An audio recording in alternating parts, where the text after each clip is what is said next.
Welcome back. Today I'm going to play a game of Rapid Chess 960. If you're not familiar with 960, that's where the pieces on the back row are mostly randomized. There are a couple of exceptions to being completely random, like the king has to be between the rooks, for example, and bishops have to be on opposite colors. Other than that, I think it's completely random, and my daughter is going to challenge me to a game. Hopefully that will show up. So let's switch over to this screen and wait for that challenge. Okay, I have been challenged. I'm going to recrop this just a little bit so we can see it better. Okay, there's our clocks. My daughter has moved the front pawn there. I think I will move the same pawn. That crop looks pretty good, doesn't it? Oh, you know what? I have to show this logo here when I'm playing on chess.com. There we go. Yeah, that little logo has to be showing up. Okay. Okay, we're going to... I don't know what this is, but as you can see, the pieces on the back row are randomized for the most part. I think I'm going to take that pawn.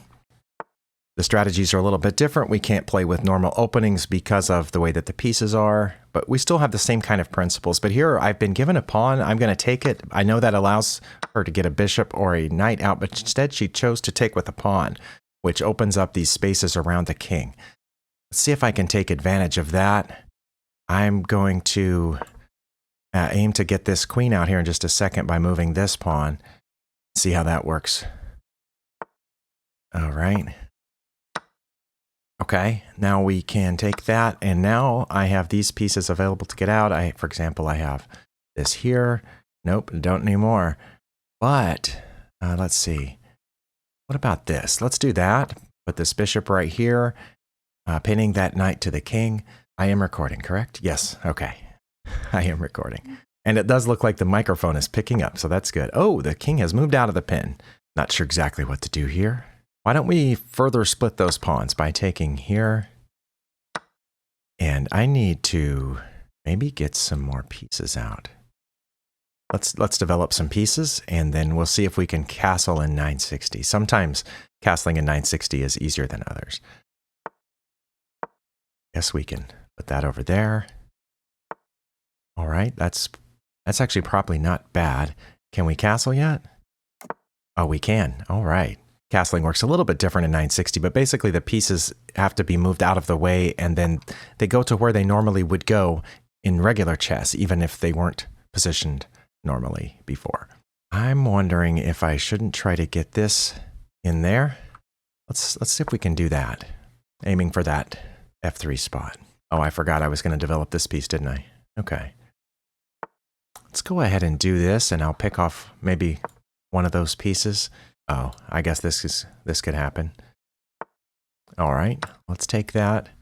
And then after this maybe? Oh no, we got that instead.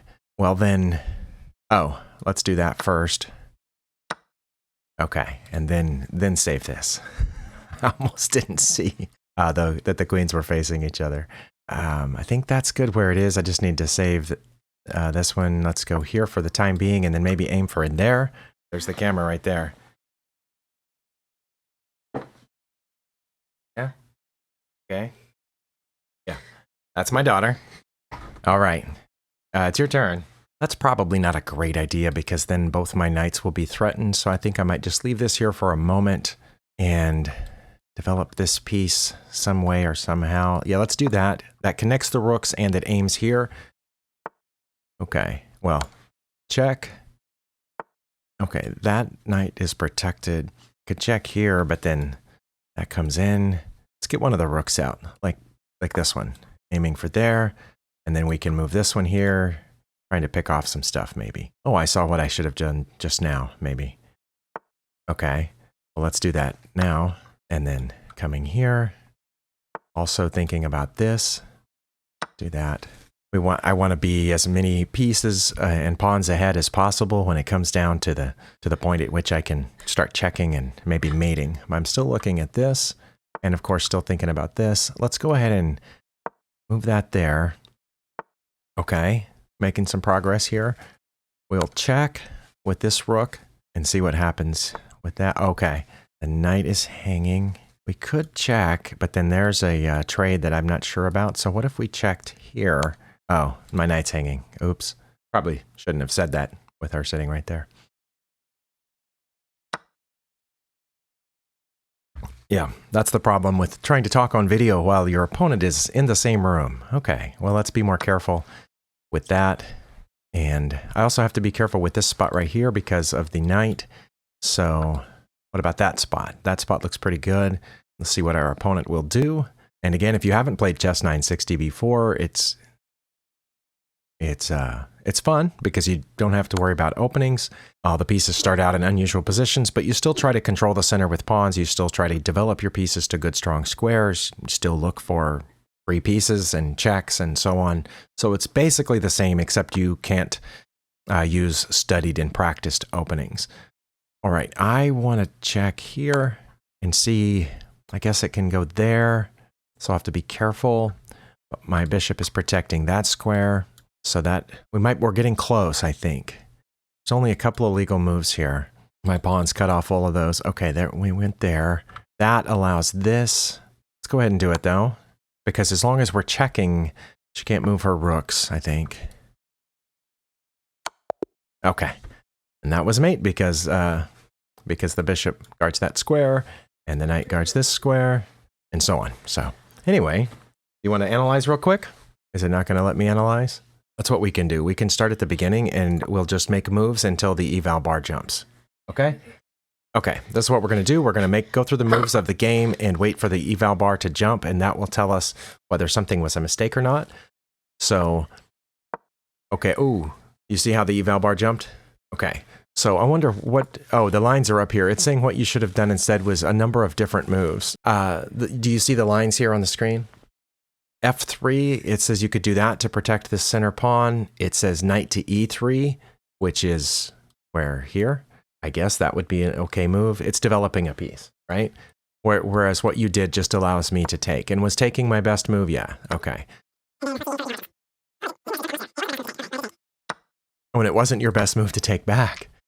Okay, this is where I think I said during the video that you should have developed a piece here. That was the problem with me taking that piece, is that it allowed you to develop a piece in taking it. We'll get one of either your bishop or your knight out. So, but you took with the pawn, which wasn't horrible, but it wasn't your best move.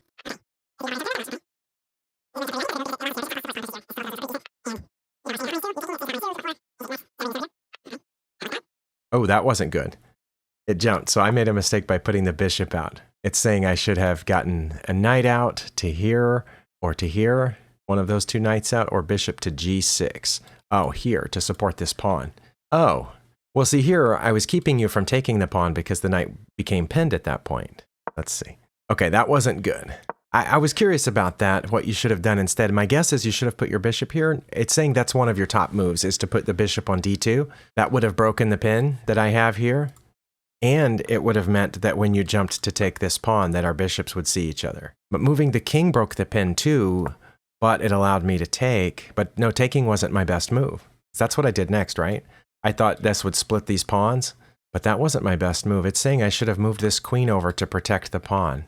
Or moved the pawn forward, really. But I took that, and you took there, and I finally got a knight out, and it says that was okay.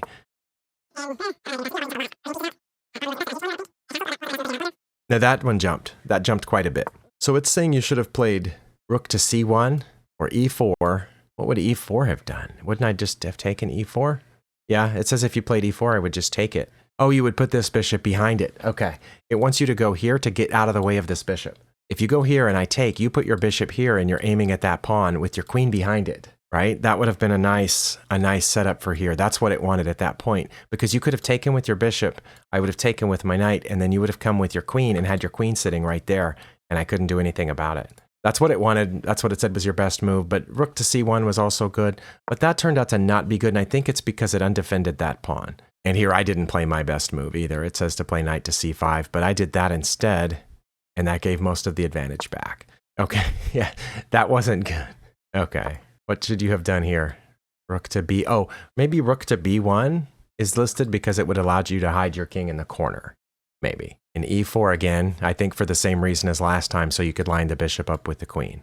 Okay, that wasn't good. It says I should probably take it or play knight to F3, which I did. Okay, so that plan on my part was pretty good. And you should play queen to F2 or queen to G2, which you did. You played queen to G2 to guard the bishop. And now it says I should take this pawn. Or with my queen. I could take, oh, I see why. I think, because if I took the pawn with my queen and we traded queens there, not only would I have an advanced pawn, but I would still be threatening that. And then I could get my rook out behind that pawn. But anyway, actually that wasn't that bad. Your best move is to take your best move is to take the knight, but that's your second best move. So that wasn't bad. Oh, it's tricky. Oh. Stockfish thinks my best move might be to take the bishop and let you take me. But if I took the bishop, wouldn't you just take me this way? Yeah. I don't know. No, it says if I took the bishop, you would take down here. But anyway, I think I talked through my thought process mostly while playing the game, and I took control of, I think I got a better control of the center, and I got my king to safety faster, whereas your king kind of got stuck there in the corner. Okay, well, thank you for the game. Thank you for helping me with the video. Thank you for watching. Hopefully you got something out of this. If you haven't played 960, I think I've said that twice already, but if you haven't played 960, give it a shot. It's fun, especially if you're getting tired of getting stuck in certain openings that are boring. And the openings are different every time because the pieces are shuffled, and it forces you to think about basically tactics on every turn once you look at the opening principles. You have to be really careful, though. There are some positions in which your king is set up to be mated in just a couple of moves from the very opening if you're not careful, because of the way it's not protected in the corner with the queen on the opposite corner or something like that. It happens. Keep an eye out for it, and we'll see you next time.